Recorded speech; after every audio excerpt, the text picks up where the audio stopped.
Hi everyone. So the host is supposed to be sitting here, right? Yeah. Okay. My name is Heinrich and I work here just across the street for I24 News. I'm a journalist and news anchor. I work for several media outlets. One of them is I24 News. As I said, it's right here at the Jaffa Port. I don't know if you know this place, but it's an international news channel which broadcasts in 3 different languages. Arabic, French, and English. I also do some freelance work for CNN and CCTV China. And the reason why I'm here is actually not thanks to me, although I consider myself to be a libertarian. It's thanks to my father. My father's name is Heinrich, Mark Heinrich, to say it accurately. And he... Oh! I haven't noticed. Wow! It's much more interesting than my father, but my father is one of the Israeli freedom movement's founders. He basically he founded and edited one of the very first libertarian news, it's half a blog, half a publication, newsy website called Kav Yashar, which is straight line.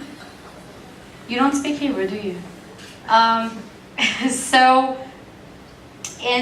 As you know, probably, being a libertarian here in Israel is quite a challenging task, more so if you are a woman.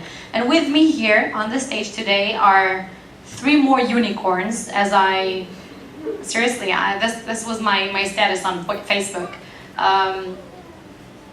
Actually, 4 more unicorns.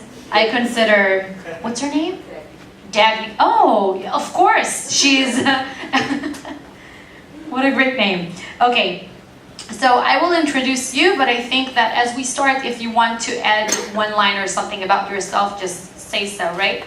Okay, so with me here, Morin Hayo-Hemo is a PhD. She's a PhD student at the Public Policy School, Tel Aviv University, project manager at Forum Devorah, Women in Foreign Policy and National Security, and a teacher of public diplomacy for teenagers. She's a daughter of pizzeria owners who still loves the small businesses more than the academia. So everybody's here thanks to their parents, basically. Okay, Daphna Morell. She's a BA student majoring in history and political science, and she's a libertarian and feminist activist. She's an ESFL member here in Israel. She's a co-founder of Liberty for All, which is an Israeli organization invested in promoting libertarianism here in Israel. She also volunteers. Daphna assisted women in the sex industry and has several publications to her credit concerned with women's rights from a libertarian perspective.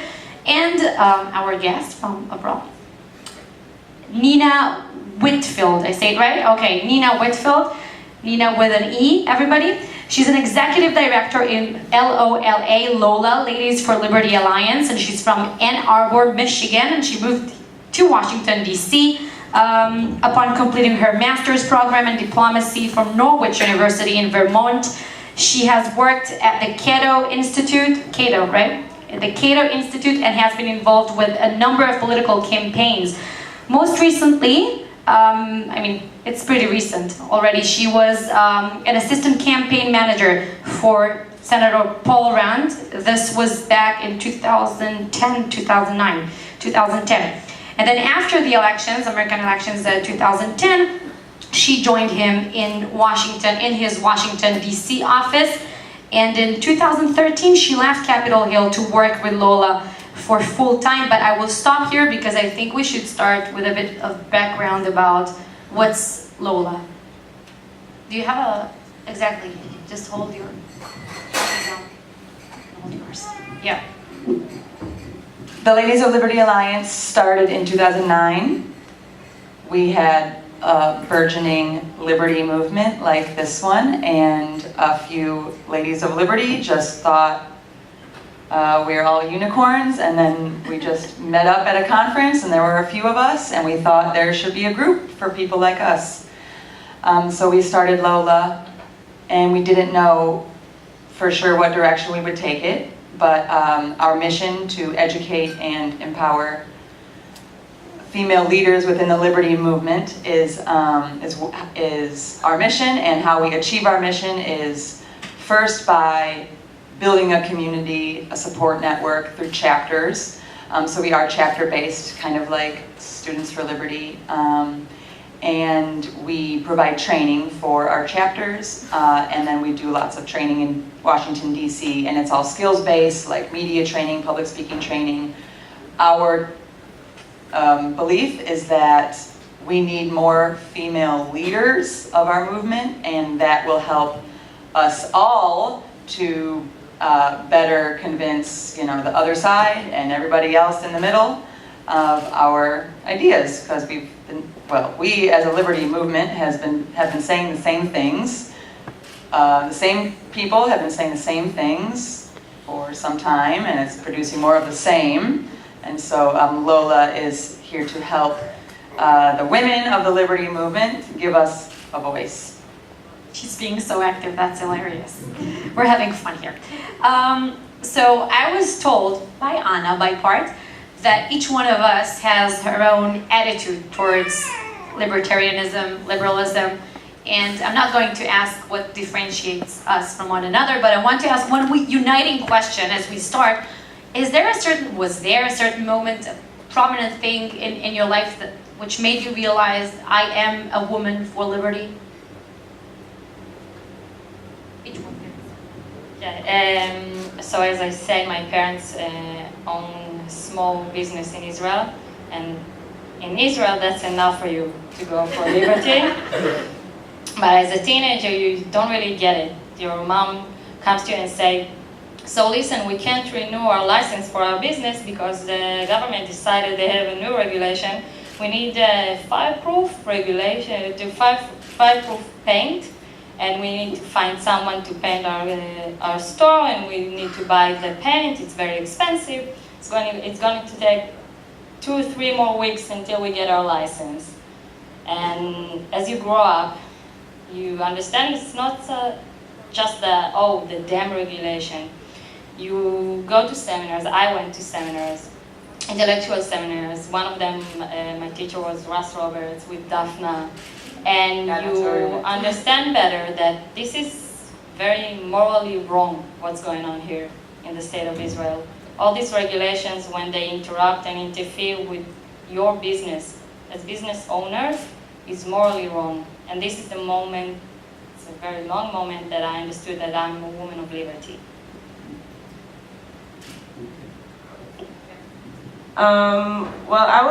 Most of the people in Israel at some point of their life were socialists, but as I can see on this stage, it's all about our parents. And my dad grew up in communist Russia and ran away from there. So I was never, it was always wrong to be a communist. It was always like immoral. That's how I grew up. That's what I had at home. It was the only logic way to live your life. But from being just like a capitalist, and then you say, you know what, you can be a capitalist, the government shouldn't control everything, but they should have like some things like licensed, and some things that are still should be government controlled, to being complete like a libertarian and really understanding the morality behind it. It took some time. I was at first a feminist, and then I started seeing a lot of things that are wrong towards women. And then I started thinking, what makes it wrong? Why is it happening? And then you think about who actually holds the power. It's the people in the government. And who are those people? They're not minorities, they're not women, most of them. And I understood it through feminism that if I want to give women more power, it won't be through the government. It will be by restraining them. And I started reading, and then I met Morin at the seminar, and I really had this whole life perspective that changed.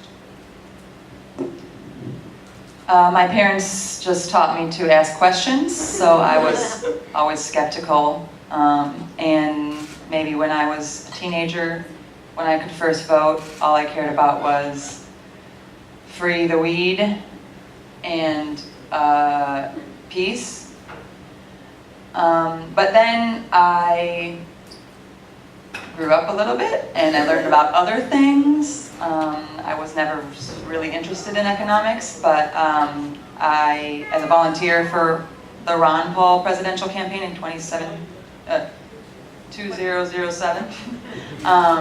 2008, I was the only woman on the campaign, but all my coworkers were very into economics, so they taught me all about it, and I pretty much never looked back. I think that was the main thing. I went on the campaign before I really even knew. So you talked before about being a feminist as well. And, you know, to me, when I hear about feminism, I'm like, well, feminism, affirmative action, it gets me thinking, you know. And I wanted to ask you, why is certain legislation harmful to women, including affirmative action measures, which is a thing that is supposed to promote women in certain positions, to certain positions? Yeah, like most legislations, they mean well. But the thing is, what's the consequences? And if we're not in communist Russia, then there's still a bit of free market. And by those measures of affirmative action, they just make me, and no one will hire me. Those laws just makes me less attractive as an employee.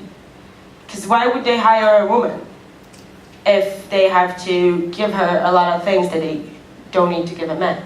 So they say, oh, okay, so we'll say also that it's not allowed not to hire women. But they just don't tell you the reason. If no one can ask you, are you going to make a baby? Are you going to get pregnant? Are you going to take 6 months leave? They just assume that you will.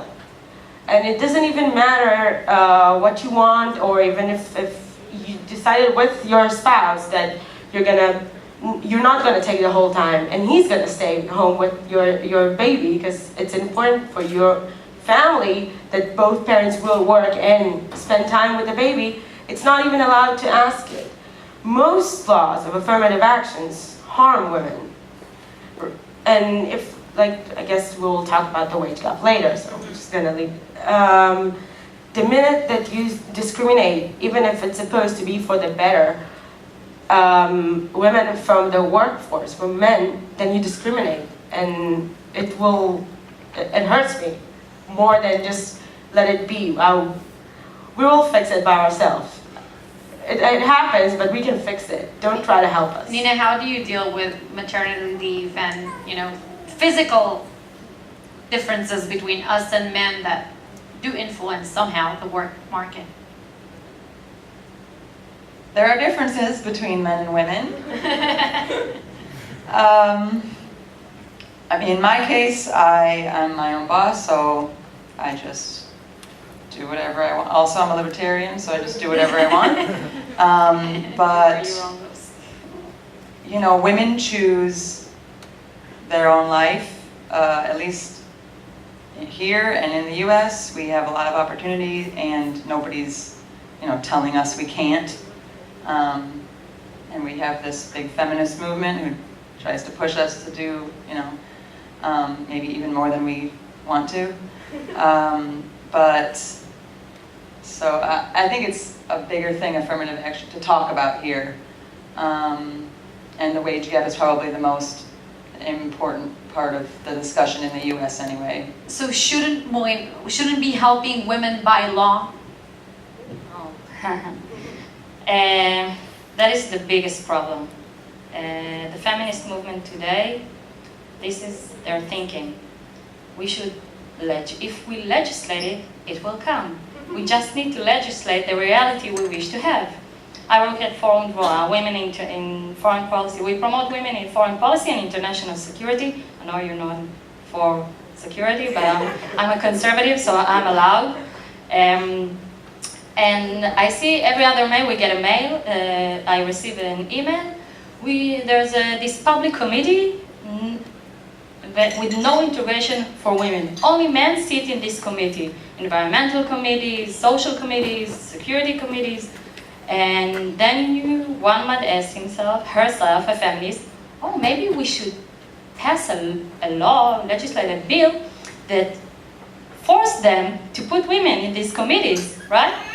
So we have this kind of a law.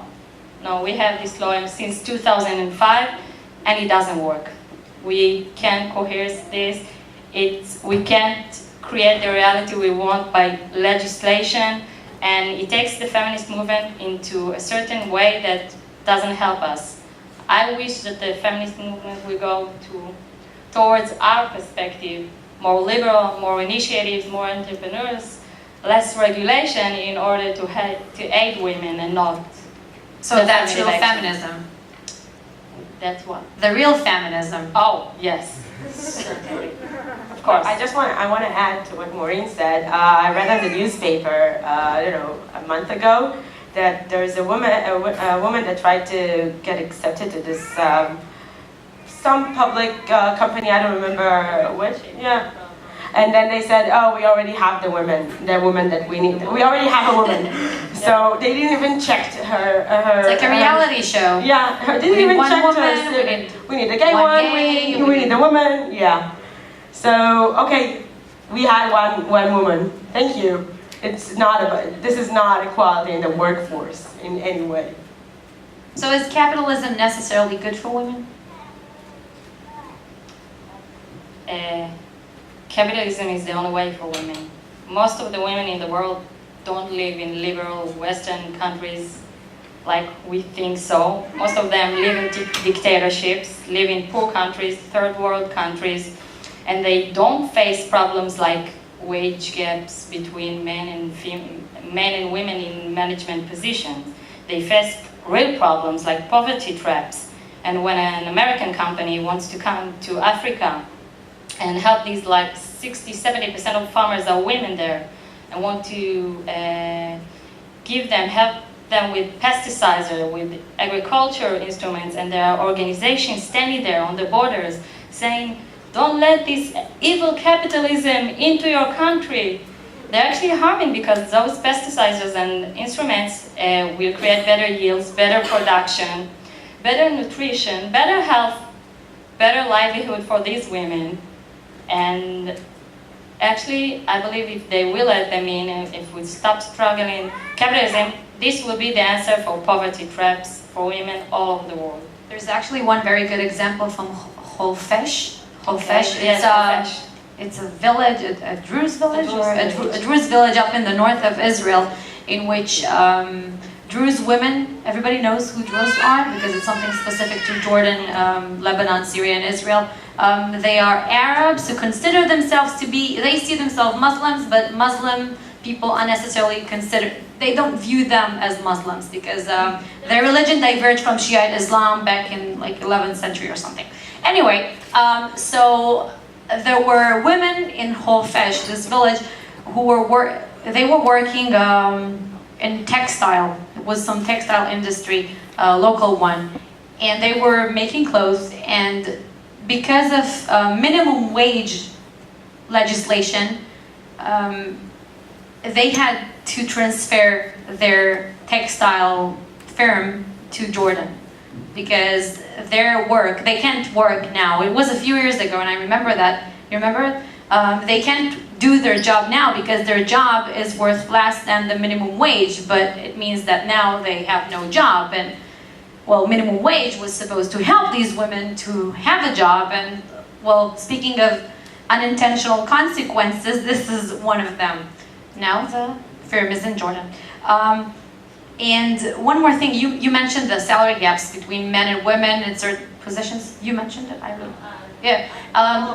Exactly, but how can that be explained? Is it necessarily coherent with the women participation in labor market, or is it just because the women are getting paid less? I don't care. One of you. It could either be you. Dagny. The wage gap, I don't know what it is here, but the number that's typically cited in the United States is that women are paid 77 cents on the dollar. Mm-hmm. And that's like comparing all jobs, you know.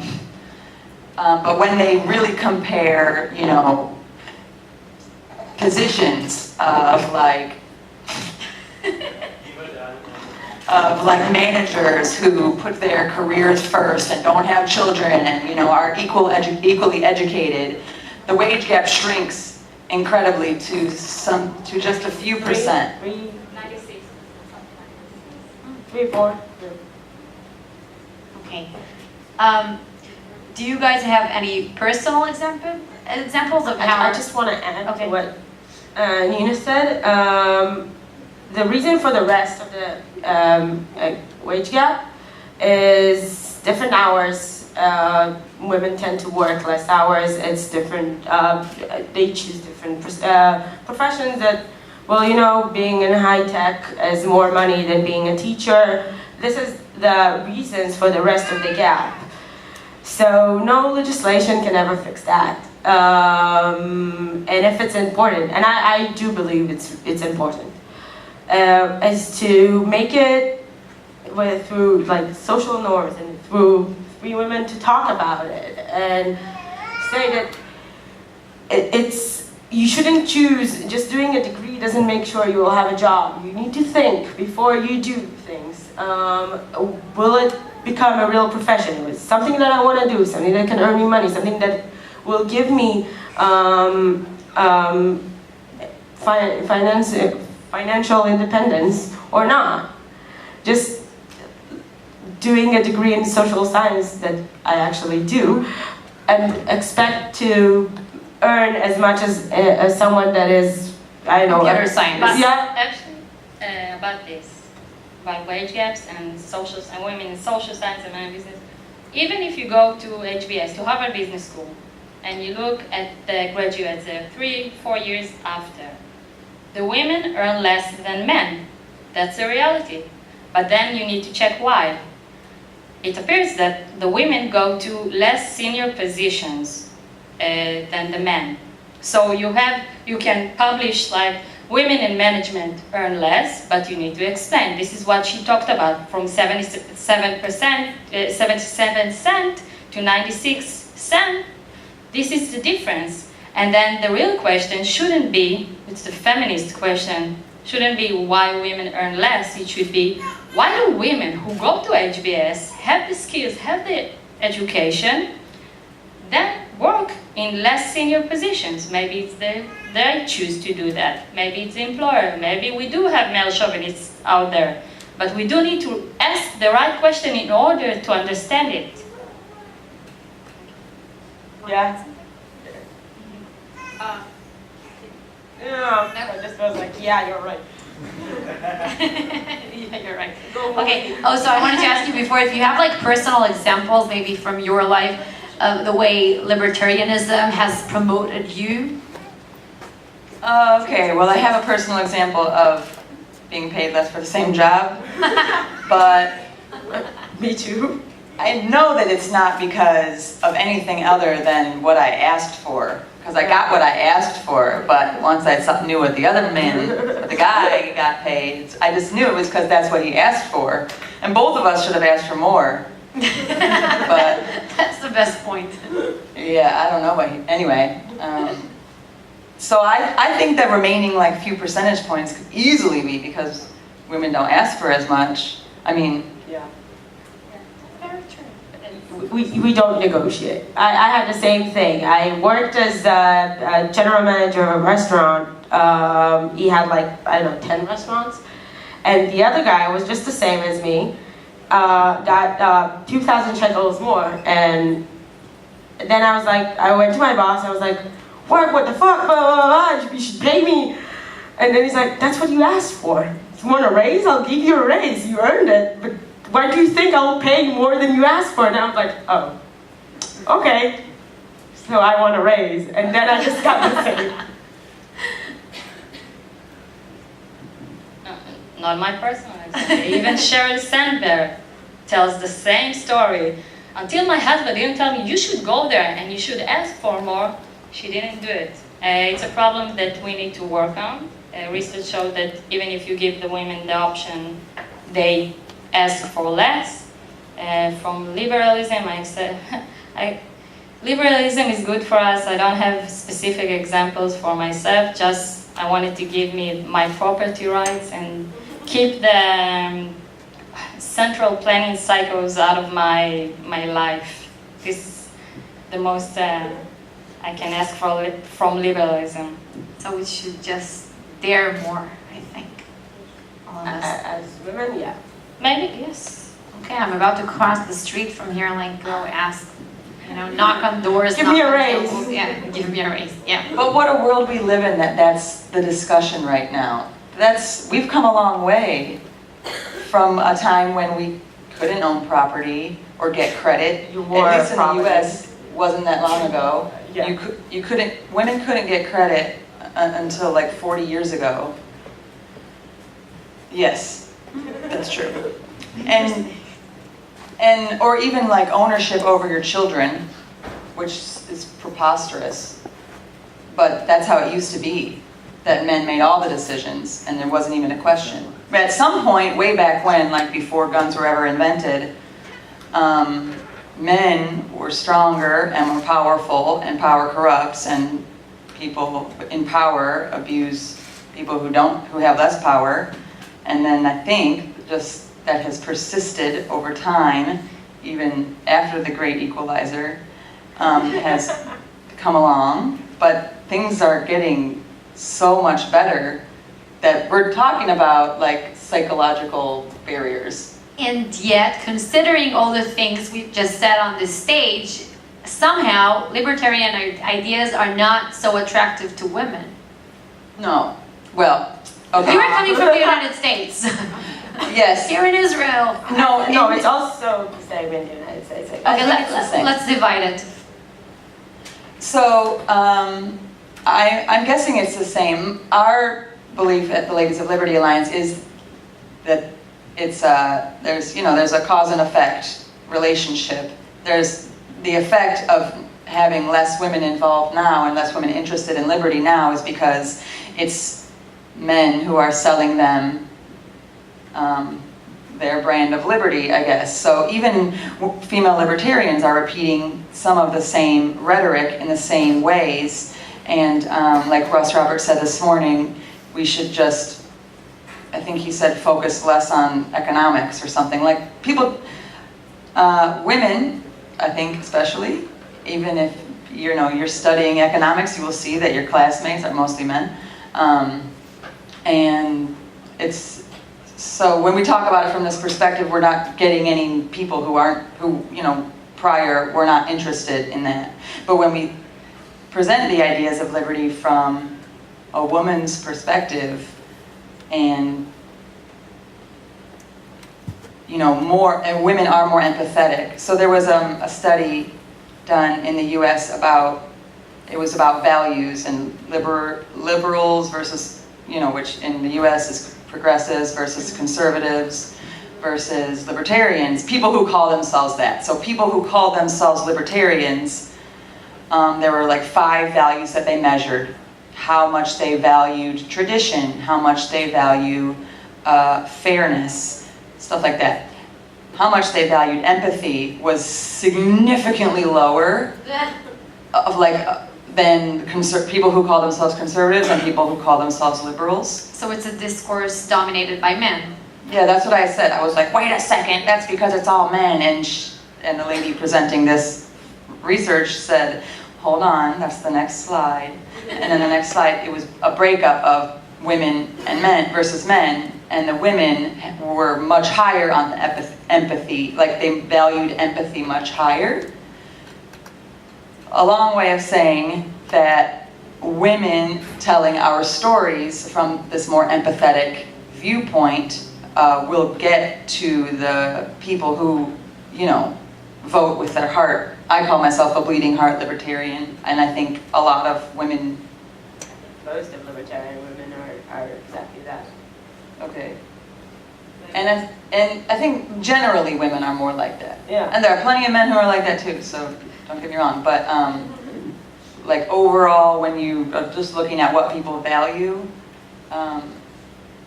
so that's what I always have a problem when people say that women don't get liberty. Well, it's partially our fault as a movement. Is it valid here in Israel?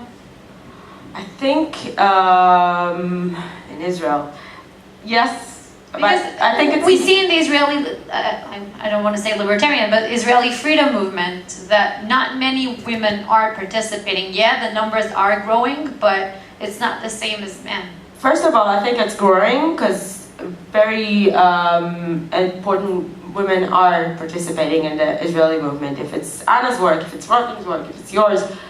And the second women start talking, then other women listen. And I can say about the Israeli freedom movement that I'm obviously a part of, that a lot of times, as Nena said, it's very, very, very masculine, very, very, very only about the data and about checking the exact, if someone is wrong in an inch. Because like, oh, so you're a socialist, and there is no point and no like room for someone to say, okay, listen, I don't get everything, and I don't want people just if they don't have money they will die. Give me something that will show empathy and compassion about other people, and no one, as Russ said in the morning, is talking in a positive way. How is it better for the ones that are less fortunate? And for women it's more important. And you know, I hate to say it and to blame everything about chauvinism, but when there's like a high percentage of men in every movement, and every political movement has a majority of men, it gets more sexist and it gets more. Well, yeah.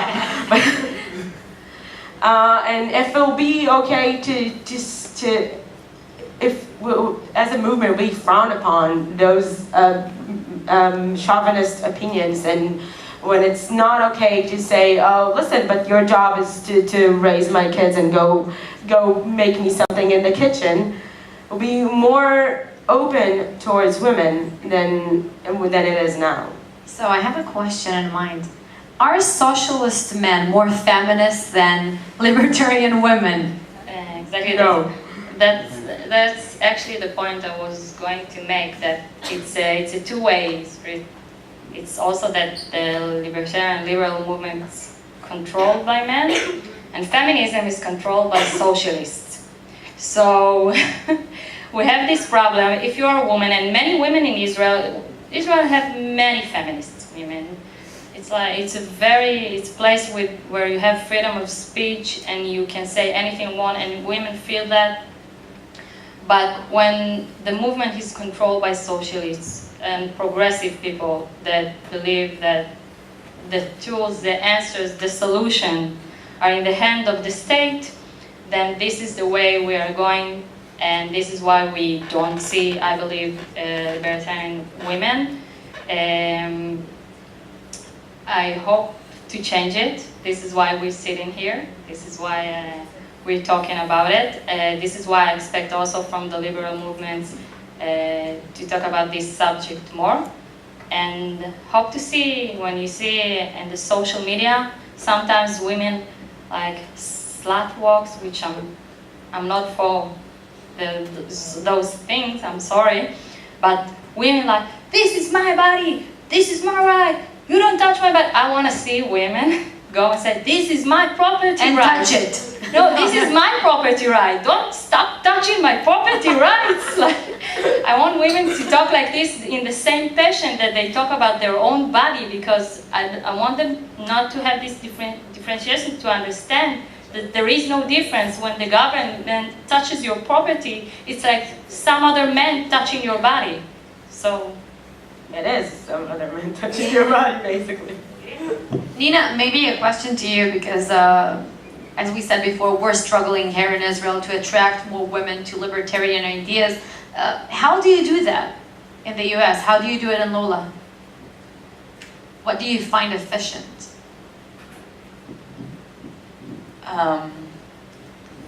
Hopefully soon we will say that thanks to LOLA, we no longer have this problem. But, well, we work on chapters to address the fact that libertarian women, there's research shows that libertarian women in the United States feel more alone in their philosophy than any other group of people in any philosophy. So hopefully, building this chapter network will address that and help women to feel less alone in their philosophy. So if they're getting a little idea of liberty, then, you know, everybody's libertarian on something. So they get the little idea, and then it doesn't just go away, or they don't get, you know, passionate and then taken by the progressives and fed a bunch of nonsense. Hopefully, then they will, you know, stay involved and support each other and build each other up in their ideas and share, and then they'll organize a LOLA training, and then they'll all become super powerful leaders for liberty, and there will be like women libertarians dominating the media, and then everyone will be libertarian. I mean, that's where you know, it's new. It's a the fact that we're even having this discussion is totally awesome. Like 10 years ago, you know, there was no libertarian movement. Maybe a little bit longer. But, you know, before the internet, people aren't taught it in school, so we all just have to kind of come to libertarianism or liberalism from one way or another, and then once we have found it, it's so incredible to find each other, and then that's how we're able to grow, because, you know, well, what we think in our little group in DC is that we're the cool kids, because we're right, first of all, which is nice. But we have the more difficult stand to explain. Yes, it's harder to say, oh, we can Actually, legislate that. I believe that women do better job in explaining those that perspective, because of the empathy that Nena was talking about before. You just explain it better, because you're not like, I don't really want to eat poor people. Listen to me. It will be better for you. It will be better for minorities. It will be better for women, which most of the time men just don't take that way of like explaining things. Actually, yes, I think so. If somebody did an interview with these Druze women up in Whole Fish, then if this woman explains, well, minimum wage got me fired. Yeah.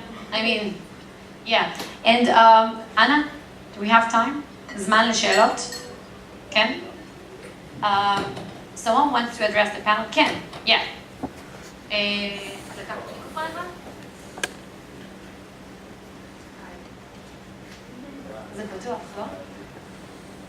think it's...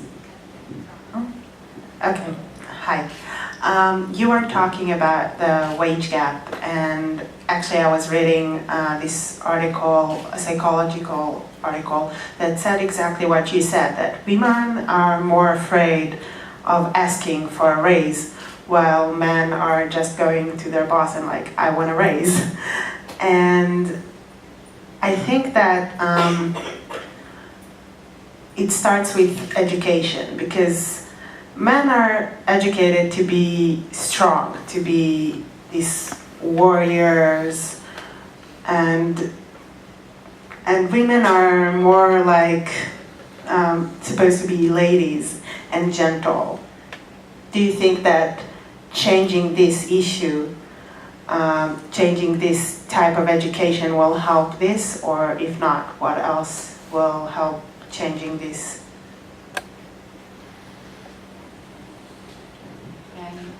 This is why you chose the name Ladies for Liberty, right? Not women. Right, no, because Lola sounds nice.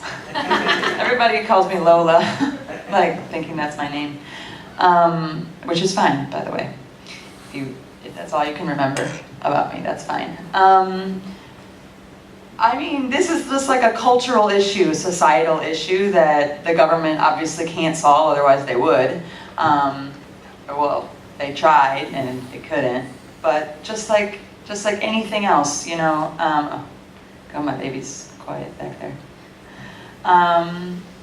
You know, like women in the workplace, how to deal with babies, just all sorts of like societal questions, you know, relationships.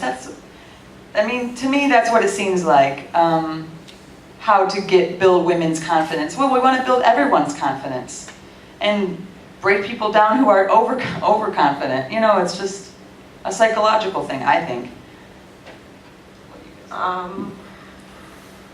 I agree with you, Autumn. I think it's a very big issue of education, but obviously I don't think that if the government will decide to, yeah, that's where I'm going with it. The only way is to let us choose the education that we want for our children. For me, if I'll have a baby, even if it's a male or a female, I would want her to go to a school where it's important. When there is no way that the teacher will say to the female student, which has happened, and there's a lot of researches about it, no, it's okay, you got a B in math. And to the same kid, 10 years old, says, no, you need to try harder, you need to get an A. And this is the way to change things, through social norms and education. And the only way to do it is to let us choose it. Because for someone that it's not important, he doesn't care about it, he will choose something else. But as long as I can't, it's a really high value for me, and I can't make sure that the teacher for my kids is acting through my beliefs, then saying we should change the education will never work. The education in Israel is not a gender issue. It goes for both men and women. The public education here is bad. We right now don't have any other options. No one wants to promote any other options, so I won't go there. I will talk about the higher education. When you have a little bit, I come from the IDC, I'm a graduate of the IDC. We have a little bit more options there. And then you go and see how feminist organization acts when they have money. Okay, you can give it, they can hand out scholarships. Where do all scholarships of feminist organizations go? Gender studies. Really? I asked the dean of the IDC of the business school, it's a she, her name is Tali Dvir, and I asked her, do you have anywhere in the country a scholarship for business school here? And she said, no, it's limited, it's very small amounts, not even for minorities or something like that. All the scholarships go to gender studies. And this is why we don't learn how to negotiate. When we go to jobs, to receive our new job at an NGO working with, I don't know, Druze women in Hofesh, we don't know how to negotiate our salary. We don't get the proper education, higher education. Okay, for now I won't talk about the primary school. But I believe that this should be changed, and by the feminist movement. Again, my blame goes always there, because they set the tone. And if the tone is for gender studies, this is how it's going to look for many more years. You don't get paid much for gender studies. More questions? No, if you get an MA in gender studies, you're not gonna just, make millions.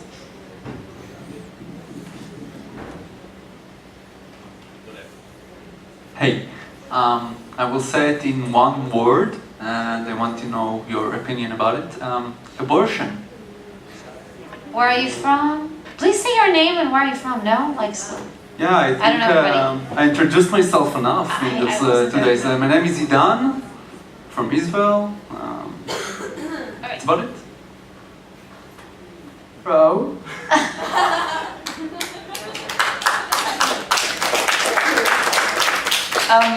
From what I have been told in Israel, it's a non-issue because everybody is pro-choice. It's a non-issue. Of course it's an issue. It's not a real issue. There's no abortion anything. after 8 months? No, we're talking about abortions in general, not killing someone that you can actually take out of the womb and still be alive. This is going to being like a Facebook troll, what you're doing right now. You're talking about if abortions are legal or illegal, and that's the issue that we want to talk about. then you will ask if it's a non-issue in Israel, because there is no one in any of the Knesset, no one even says that it should be illegal. Okay, so if no one in the Knesset says it, it must be And not true. even in the public sphere. No one is talking about saying abortion should be illegal, not even religious people. It's not like in the US that is actually something that divides and it's a conflict. It's really not a conflict here. No one is talking about Okay. abortion in 8 months. In our movements, and you are on the Facebook pages, and you see the conversations, it is a conflict. That's what I said at Facebook troll. If someone else wants to answer, then... I'm not talking to people who think right away that I'm a troll.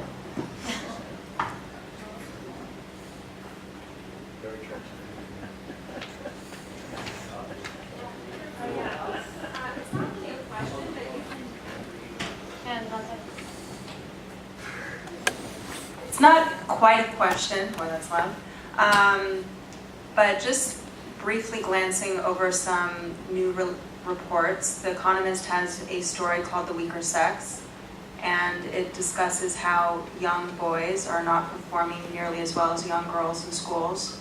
And yet, when women go into the workforce, they're still often very much discriminated against. There are also studies that show that when women have children, they're discriminated against, but when men have children, and they have to take some time off and be with their kids, they're hailed and praised and they're seen as a hero.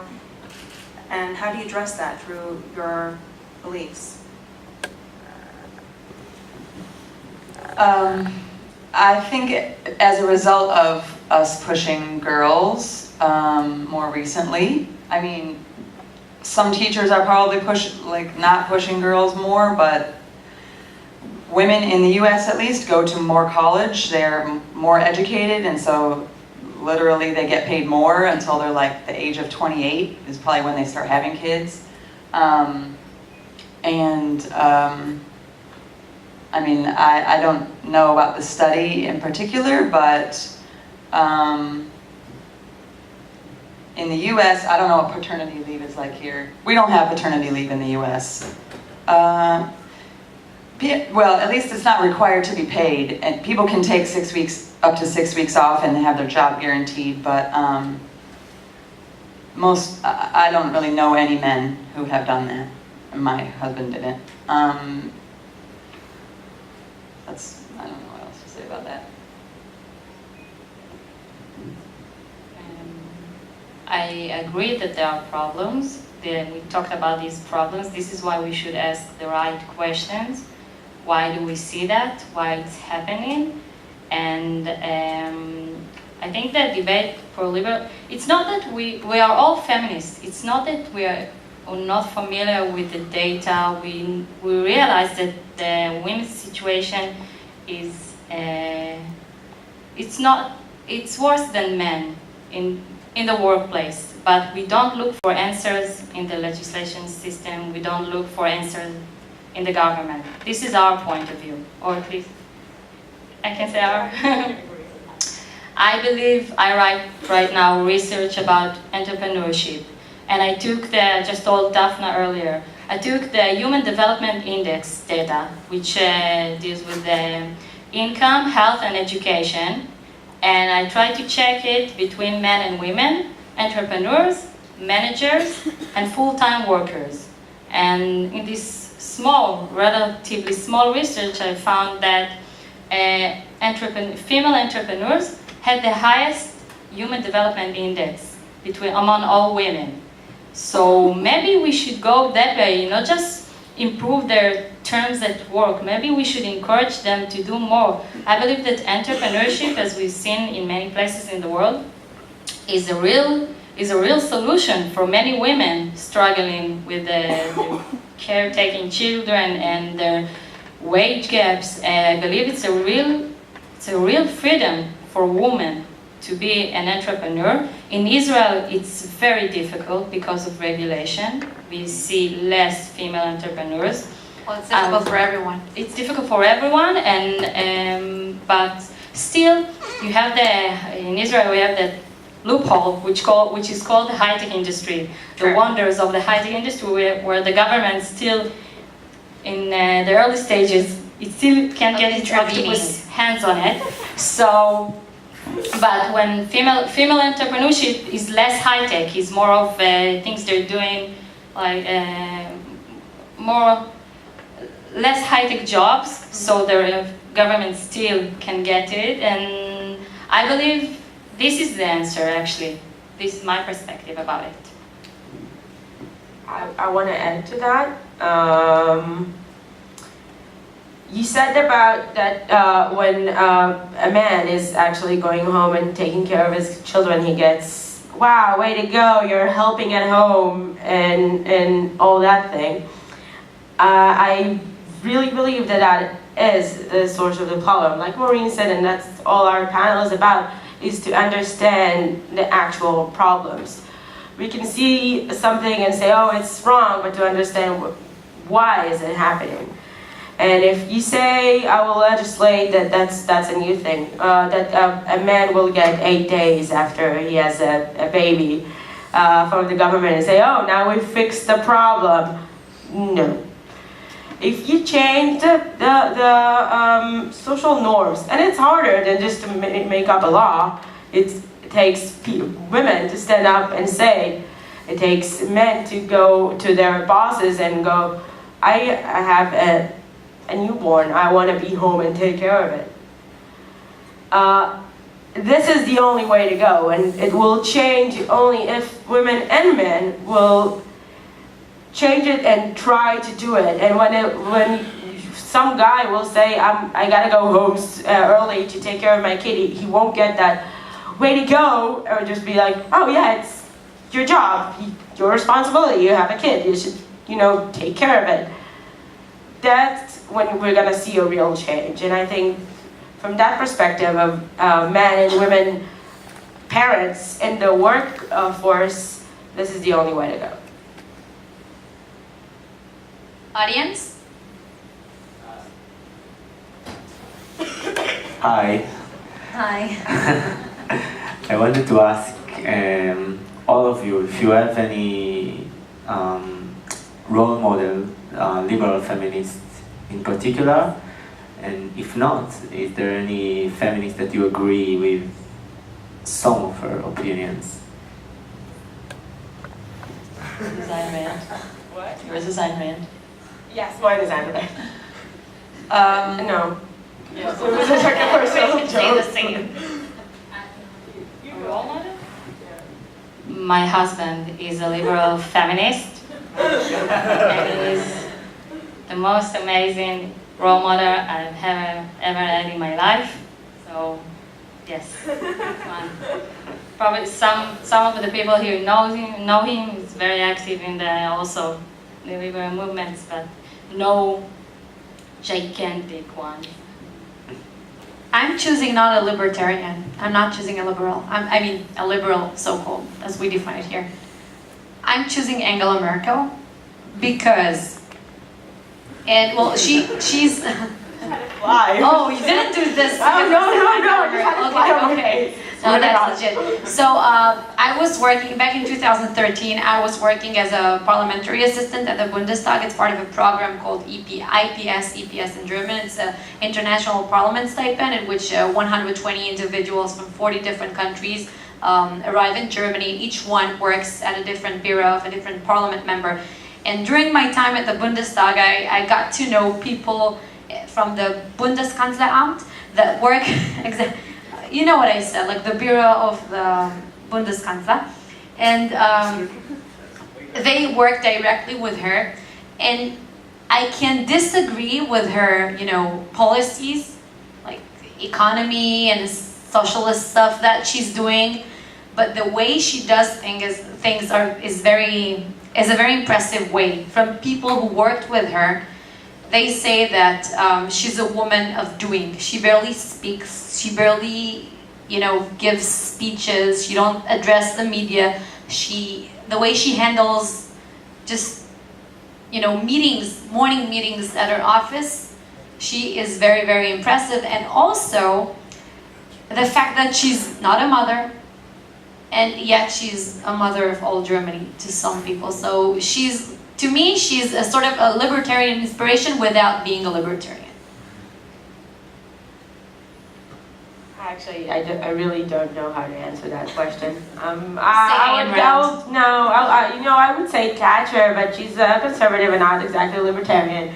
And there's a lot of women that, like, I agree and think that are extremely impressive. As you said about Markel, they're acting as a libertarian, although their ideas as a feminist that knows that the way to do things is to do it by yourself. And there is a lot of things that Thatcher did and said that I appreciate a lot, and that there's a lot of like smaller issues that I was like, no, why did you say that? No, that's not good. So I don't have this one role model. I know what I think that a libertarian feminist should do and act. And I see it on this panel. So there are a lot of women who were around in the beginning of the ideas of libertarianism. Ayn Rand, of course, Isabel Patterson, Rose Wilder Lane, and sure, Margaret Thatcher maybe 20 years later. But there are women from the beginning who were promoting entrepreneurism and,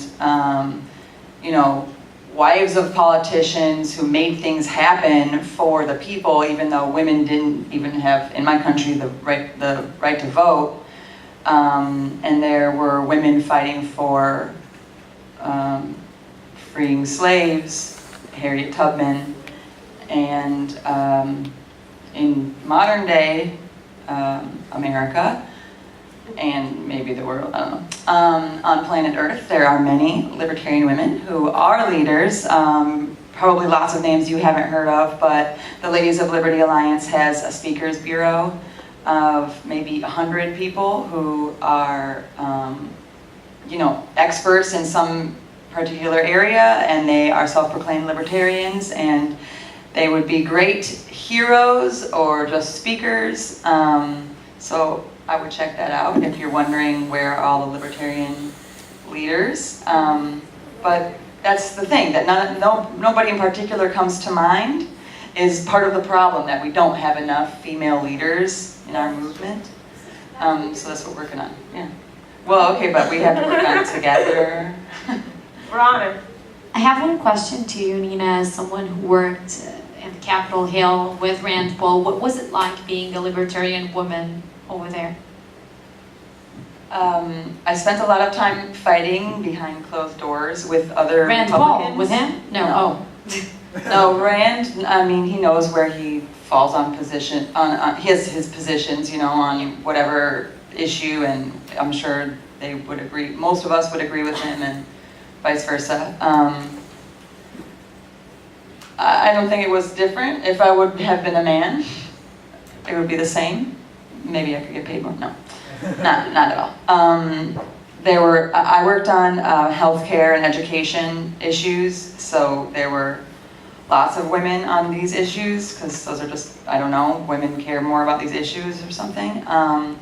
But I did spend, there were shouting matches with Democrats, but they were even with the Republicans, it was like, can we just slow this bill way down?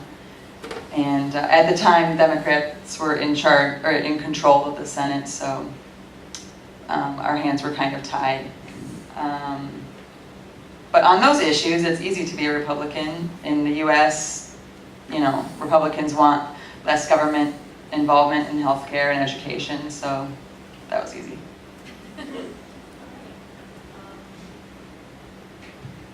Yes.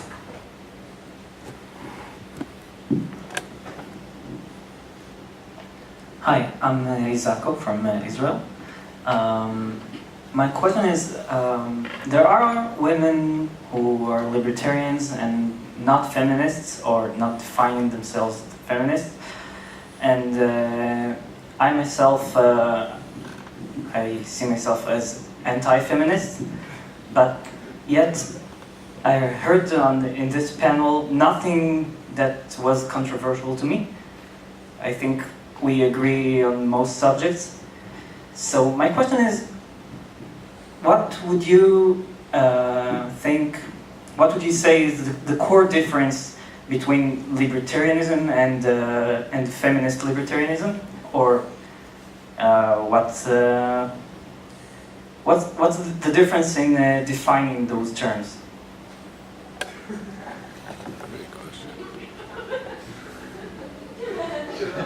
It's maybe just a cultural thing. I mean, from my point of view, I struggle with identifying as a feminist or anti-feminist. I'm like on the line. Obviously, everybody who's a feminist would say they just want equal opportunities, equal rights, but there are, in the United States, we have lots of people who would call themselves libertarian feminists who are, it's more of a cultural thing, like they don't think men should talk to women in the street, like stuff that has nothing to do with the government. Well, it shouldn't happen. I mean, I think we agree that there shouldn't have to do anything with the government, but so they just take more of like the cultural aspect. I don't know if that makes sense. Well, I kind of think I know what you're talking about. Most of the feminist movement in Israel is really very socialist. So what you're talking about, or at least I hope so, is that you're against all those laws that says that women should get more affirmative action, more and more and more. So there's another, or maybe it's worse, that you actually believe that harassing on the street is fine, that boys should be boys, and women has their own role in society.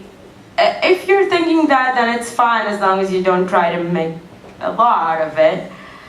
But being a libertarian is a lot of times they go like, oh, I'm an anti-feminist, because the most of the feminist movement is trying to make up laws to help women. If you define yourself as a libertarian feminist, then you're saying, and not just a woman that is a libertarian, you're saying that there's things that are wrong in our culture, in our society, and should be changed. And the wage gap is happening, and we want to see why. And that, sorry, I'm a bit sick. And you want to change those things. If you're just a libertarian and a woman or a man, but you don't define yourself as a feminist, then you go like, everything is fine just the way it is, and it's two different things. I don't know how you say it in English, it's like, Nuat Neged? Counter movement of being an anti-feminist is because the feminist movement is way too much politically correct and way too much trying to make up laws. Or they're just being a sexist, chauvinist, or whatever. But if you're not, and I'm going to assume that you're not, then usually in Israel it's just a counter movement of that.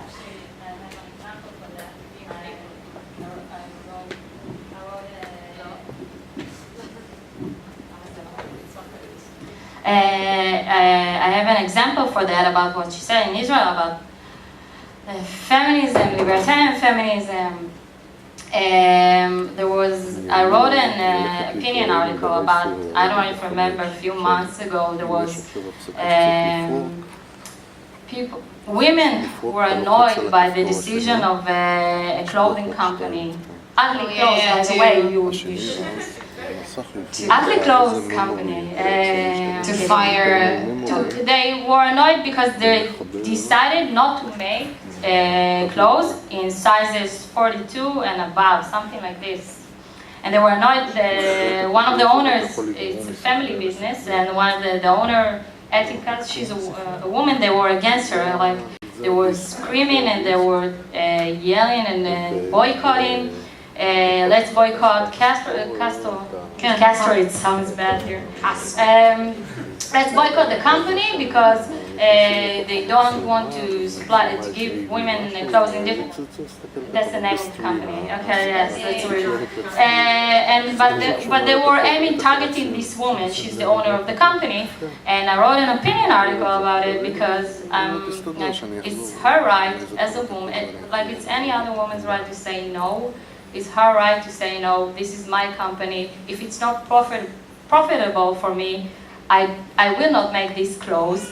And then it got into higher places, and member of Knesset starting to say, oh, we're gonna make rules not to discriminate fat people because of that, and went to a whole crazy other place.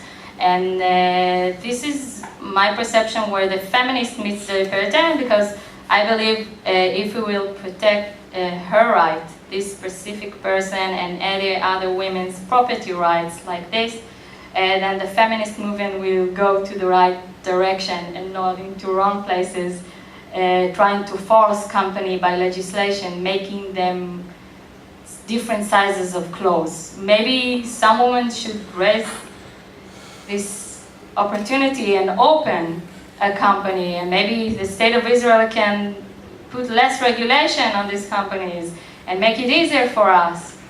This is the direction I'm seeing the libertarian feminism meets the true feminism, because we do struggle many issues, body image issues, sexual harassment. I don't believe in glass ceilings, I believe in glass wall. No sexual harassment protocol will prevent someone from harassing me, but if we will have, like in high-tech companies, glass wall, I believe the social moral will prevent people from harassing me. We need to change. You're right, I understand why people say, even women say anti-feminism, but it's not actually as I see the feminism, the real feminism is. I actually thought you were about to mention another clothing line incident with not retired, senior model Ayelet Zorel. This is what I thought you were about to mention. So I don't know, not everybody's aware of it, but there was like a few weeks ago a huge clothing companies in Israel. So only two. And these two created like big public outcries here. The second company, Golbari, right? Yes. They decided they had like a 5-year contract, I think, a really long-lasting contract with a 40-year-old, I think, model. She's beautiful, she's gorgeous, but they decided to hire for their next campaign, to hire a 25-year-old model, I think. Yes, and there was a huge media and public outcry around here. Why are they doing so? It's only because she's a woman and she got a bit older, and well, she's still beautiful, but you know, there's a contract. If according to the contract somebody broke the rules, then one of the sides will pay for it. And everybody was ignoring the fact that there is a contract, and it was just a social debate. Should we have older models? I mean, yes, of course, if a company wants to have a... Yeah, very similar. I think it's a great example of exactly looking at the wrong thing on an issue. If you would look on a contract and say, okay, she signed a contract, they don't accept it, this is the issue here. Or if you look at it in a feminist, social, more like a debate or some kind about like what age, what about like the beauty myth, and about what age should someone should model or not, then you could actually have a debate, and then you could actually talk about expiration date for women. First of all, she's completely in the whole beauty myth. She's gorgeous, no one thinks she's not. She's tall, she's white, she's beautiful, she's thin. The fact that she's 47 was known when she signed a contract, or whatever, I don't remember her age. It's a 5 years contract. No one was like, oh my God, you turned this and this year. It was not a surprise. It is known. And don't forget that she replaced another model. You can, like, if you criticize the whole industry and say, okay, this industry is showing women only under size 36, 34. Fine, I agree with that.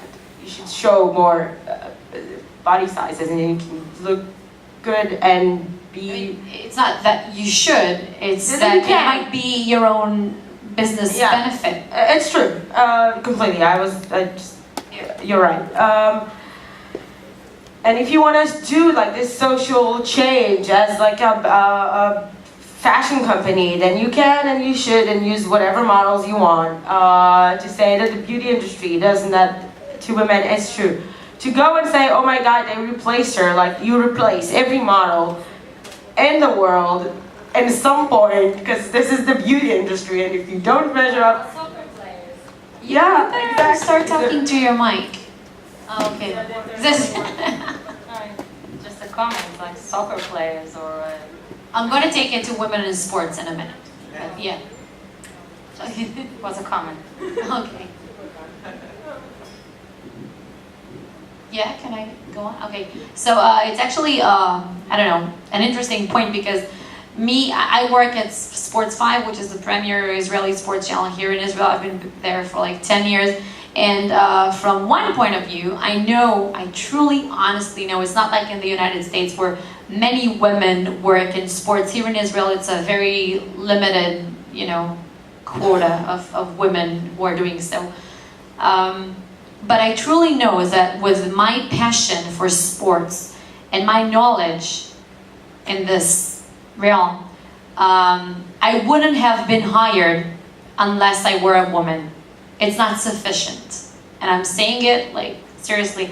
If I were not a woman, I wouldn't have the opportunity to speak at UEFA Champions League studio.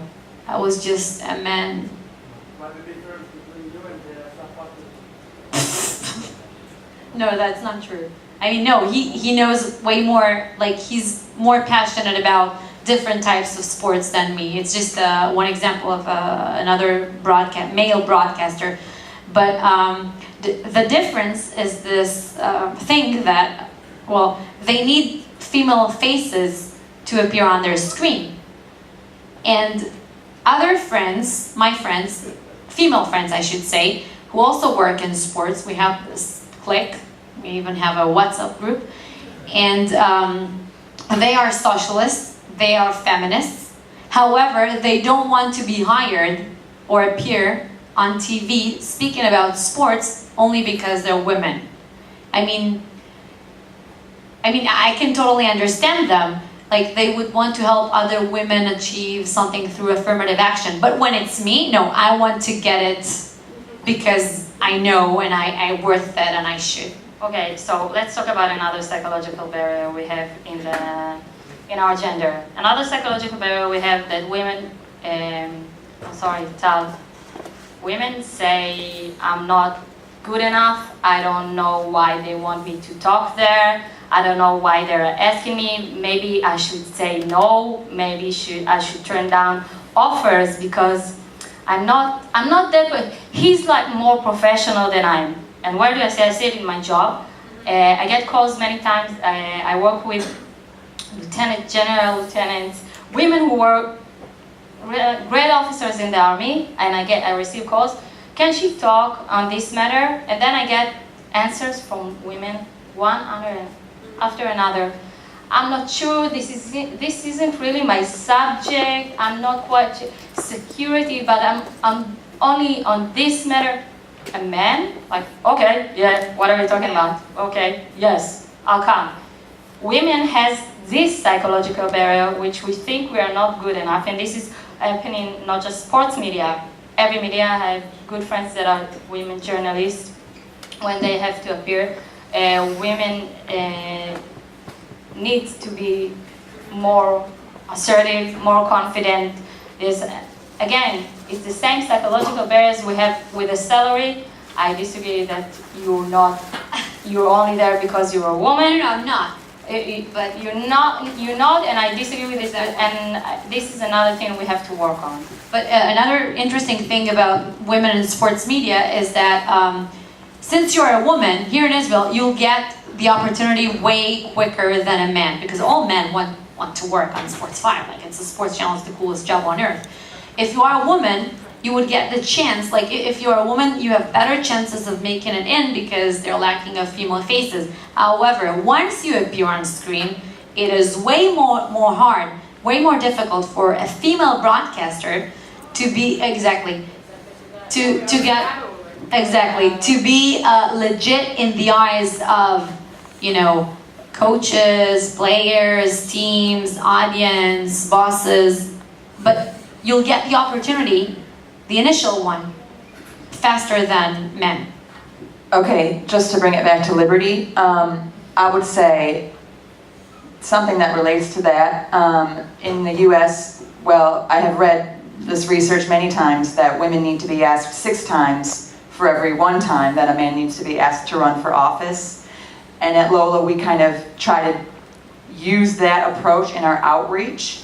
So asking a woman, maybe unfortunately, or for whatever, for better or for worse, asking them more to get involved. If you want women to be involved, which we do because we need women if we're going to be successful, we need to ask them more and reach out more, and that could be, maybe it's not like what you think is feminist or liberty or equality or whatever, but that's what we're going to need to be successful as a movement. And that's what, in the US, that's what the Democrats do. They don't stop now that they have a majority of women. They keep going and they keep pushing, and they push it on the policy side, and they also and consistently talking about how their policies are better for women. They also do lots of outreach to women. So this is something that we could do better for liberty. Not, you know, just out of total selfishness for our cause, to make, if we really want to, right, because objectivism, if we want to make the world a better place, which we all do, that's why we're here, you know, if we want things to be better for everyone, we need to sell our ideas. And how are we going to sell our ideas better? Get more women involved. I think we'll wrap it up here.